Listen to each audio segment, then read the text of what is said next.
There is something wrong with me.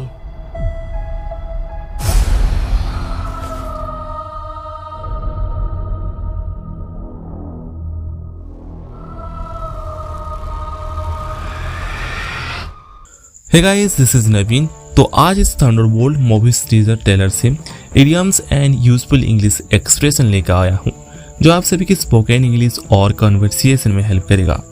तो guys, इस video में जितने भी इडियम एंड एक्सप्रेशन सिखाऊंगा तो note down on your copy and practice at your home, ताकि आपकी स्पोकन इंग्लिश में सुधार लेकर आएगा।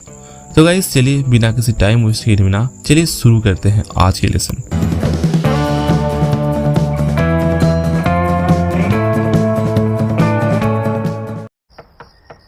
Click leave on porch. Your subordinates will be reported to DoorDash HQ. Alexi, it's me. Open up. Milena? Hold on! Helena! Hi, Dad. तो everyone, देखिए इस movies clip में जब हेलेना दरवाजे खटखटाता है तो उसी समय उसके पापा जी कहते हैं लीव ऑन पोर्च। तो गाइस, यहाँ पर देखिए लीव ऑन पोर्च एक क्या है, तो ये एक इंस्ट्रक्शन है। तो किस तरह का इंस्ट्रक्शन है? ये एक डिलीवरी इंस्ट्रक्शन है।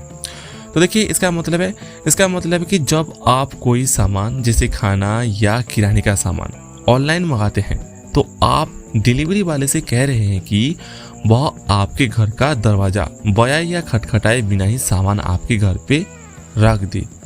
तो ऐसे सेंस में आप यूज करेंगे leave on porch. Got it? Okay, जैसे कि इस मूवी क्लिप में बोला गया है। Click leave on porch. तो गाइस, आइए एग्जांपल माध्यम से जान लेते हैं कि लीव ऑन पोर्च इसका यूज कहाँ पर करते हैं। तो गाइस, यहाँ पर देखिए कस्टमर कहता है leave my order on the porch. इसका मतलब है कृपया मेरा ऑर्डर पोर्च पर छोड़ दे। डिलीवरी पर्सन कहता है okay, I will leave it on your porch. इसका मतलब है ठीक है, मैं उसे आपकी पोर्च पर छोड़ दूंगा।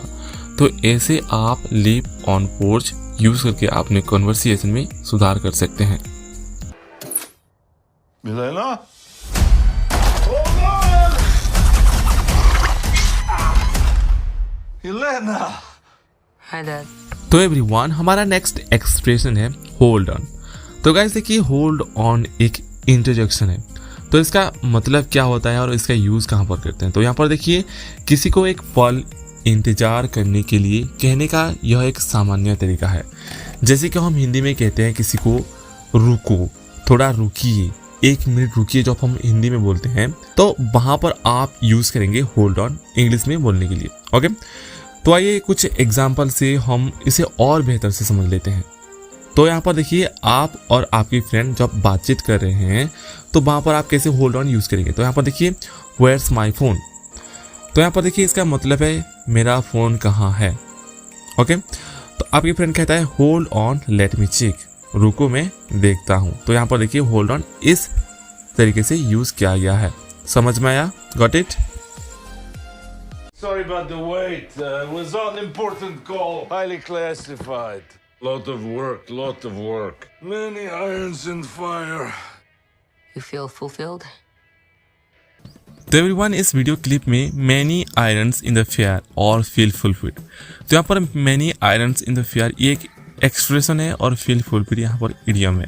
तो आइए सबसे पहले many irons in the fire इसका यूज़ कहाँ पर करते हैं और इसका मतलब क्या होता है आइए जानते हैं। तो यहाँ पर देखिए many irons in the fire इसका मतलब है एक ही समय में कोई अलग अलग गतिविधियों या परियोजना में शामिल होना, यानी एक ही समय कोई अलग अलग काम करने का मन बनाना। तो ऐसे सिचुएशन में आप many irons in the fire इसका यूज कर सकते हैं।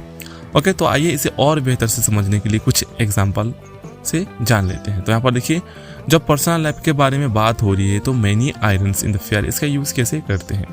तो यहाँ पर देखिए, I have got too many irons in the fire right now, I need to focus on one thing at a time. इसका मतलब है मेरे पास बहुत सारे काम हैं, मुझे एक बार में एक चीज़ पर ध्यान केंद्रित करना चाहिए। तो यहाँ पर many irons in the fire इसका यूज़ किस सेंस में यूज़ है? यहाँ पर many irons in the fire एक ही समय में एक ही काम को ध्यान केंद्रित करना चाहिए, ऐसे सेंस में यहाँ पर यूज़ किया गया है। Got it? नेक्स्ट है, जब बिजनेस की बात हो रही है तो कैसे many irons in the fire इसका यूज कैसे करते हैं। तो यहाँ पर देखिए, the company has lot of irons in the fire but they are struggling to manage them all effectively. इसका मतलब है कंपनी के पास बहुत सारे काम है लेकिन वे सभी का प्रभावी ढंग से प्रबंध करने के लिए संघर्ष कर रहे हैं। तो यहाँ पर many irons in the fire इसका यूज ऐसे सेंस में यूज किया गया है, एक ही समय में एक ही काम को ध्यान केंद्रित करने की सेंस में। Got it? समझ में आया? नेक्स्ट है फील फुलफिल्ड। तो गाइस ये देखिए, फील फुलफिल्ड ये एक इडियम्स है। ओके, इसका मतलब है कि आपने जो हासिल किया है उससे संतुष्ट और खुश महसूस करना।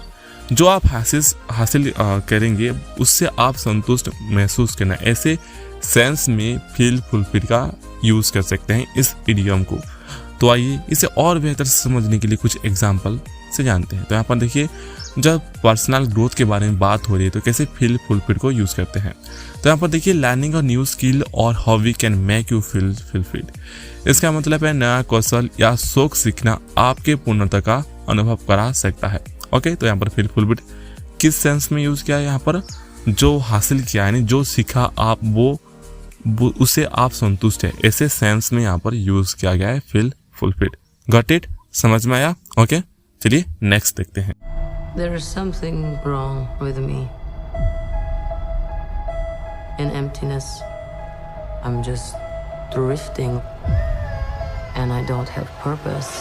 तो एवरीवन, नेक्स्ट है they are something wrong with me. तो गाइस देखिए, they are something wrong with me का मतलब क्या होता है। तो यहाँ पर देखिए, they are something wrong with me यह कहने का एक तरीका है कि आप अस्वस्थ या दुखी महसूस कर रहे हैं। जब आप अस्वस्थ या दुखी महसूस कर रहे हैं तो वहाँ पर they are something wrong with me इस एक्सप्रेशन को यूज करके आप सेंटेंस इंग्लिश में बना सकते हैं। तो आइए इसे और बेहतर से समझने के लिए कुछ एग्जाम्पल देखते हैं। तो यहाँ पर देखिए, I am not feeling well today, they are something wrong with me.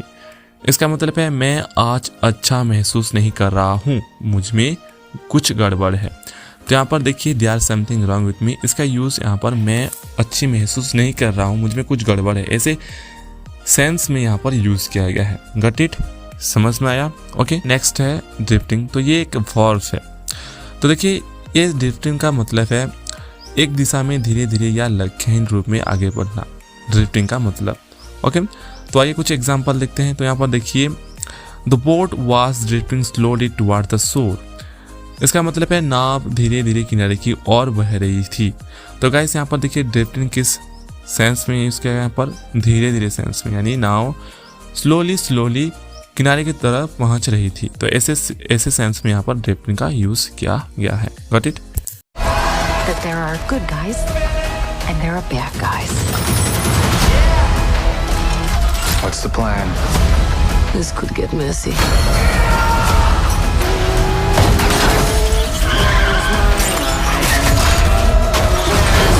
But eventually, you come to realize that there are bad guys and there are worse guys and nothing else.